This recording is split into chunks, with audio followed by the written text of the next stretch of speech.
All right, so I had the chance to see Steel Panther this week. I've seen them a bunch of times live, and they've never disappointed me. Another great show from a very good band.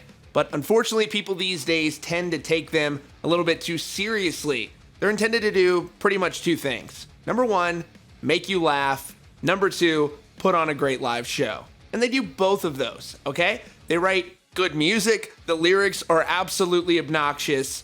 But again, it's intended to make you smile. Not everything is intended to make you go sit in a cemetery and ponder deeply on what the lyrics might mean. But I digress. Anyhow, there's been this sort of beneath the surface feud between Steel Panther and Motley Crue for a number of years after it was rumored that the members of Motley Crue felt as if Steel Panther's existence was entirely a parody of them, which is sort of fair, sort of not, because there are a lot of parallels there, because Motley Crue actually unironically acted like that for much of the 80s. And then on the other hand, they parody all kinds of bands. Van Halen, you name it, they are making fun of it if it's from the 80s, but it's all in good taste. So anyways, it all boiled over when recently Steel Panther frontman Michael Starr was asked in an interview with Little Punk People's Elliot about what rock star he would like to bring back from the dead. And I can't even keep a straight face when I say this, because he responded, Vince Neil. And the joke here is that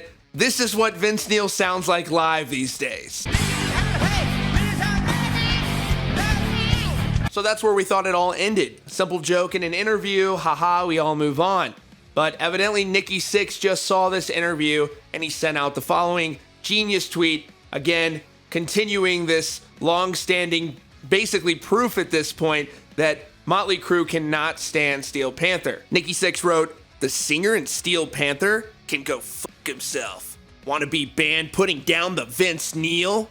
Which really pissed me off. I don't normally get mad on Twitter, but I was just really pissed about this. And it really just shows you what he thinks of himself and he thinks of his band with this certain esteem, as if they are head and shoulders above everyone, but they're not. They're normal people just like everyone else. The guy served 15 days in jail. 15 days in jail.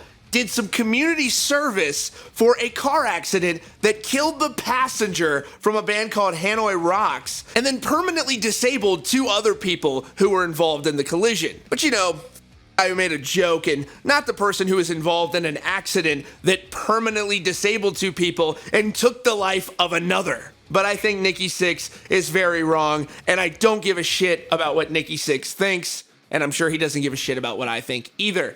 Anyways, that is all for now. Thanks so much for joining me here today at Rockfeed. If you're new here, be sure to subscribe with notifications on so you don't miss out on breaking hard rock and heavy metal news.